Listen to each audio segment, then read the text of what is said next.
Is there any effort on the part of your team to secure this money through another country, Saudi Arabia or Russia, as Joy Behar seems to think? I can't speak about strategy. Trump lawyer Alina Habba has opened up the possibility of Donald Trump being owned by a foreign power.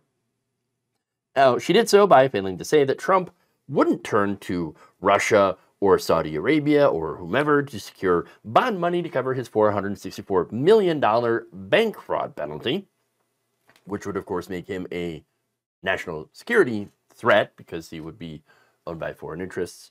There's also, of course, the issue with him being owned domestically.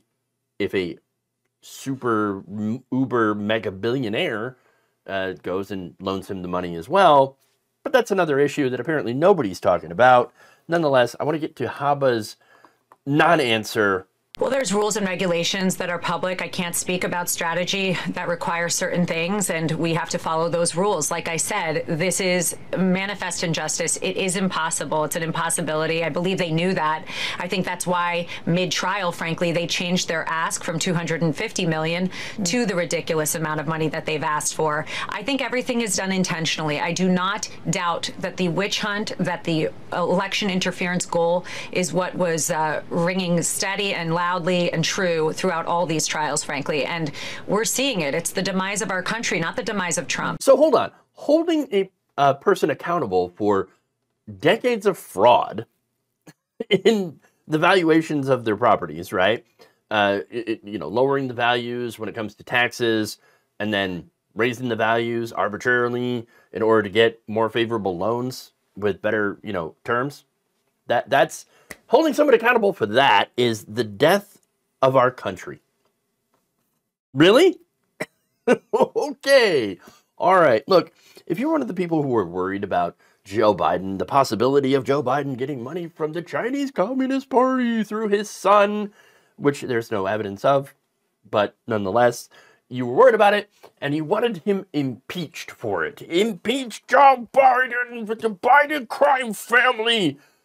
Well, then wouldn't you be concerned about the possibility of Donald Trump being bonded out by a foreign country to the tune of nearly $1 billion? You should be. If you're not, then maybe you were never really worried about foreign influence to begin with. I mean, think of how much leverage that person, that country would have on Trump if he becomes president.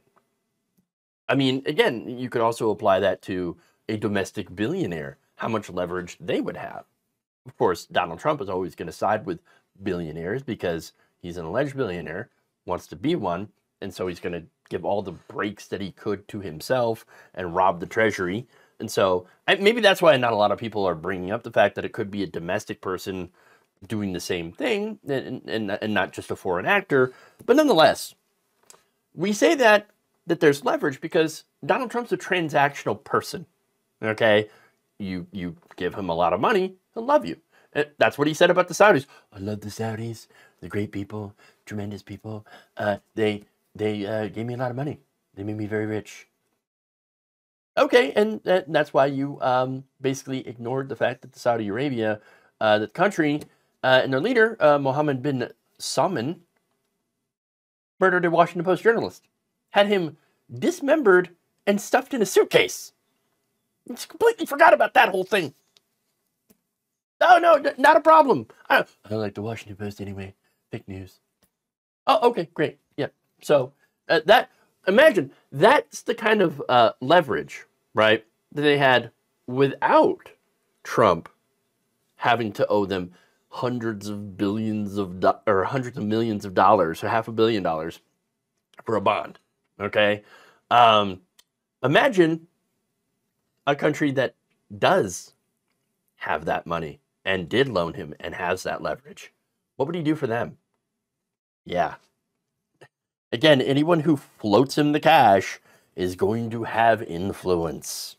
And many people have correctly pointed that out. The other way is he finds a third party. That is the one that's raising, for me, and I think a lot of people, national security concerns, because you really don't want somebody who's running for president and may be the president to have hundreds of millions of reasons to be beholden to somebody who has, put up the bond essentially for him. In the event that he has to take that money from an individual or an entity, whether domestic or international, that individual or entity is potentially going to have real influence over him. There's just so many ways in which the whole stench of money from dubious places infuses his business enterprise. And so this would add more questions should that be the case going forward. There's a possibility he's going to look to foreign, it could be adversaries, it could be individuals within nations that are our adversaries,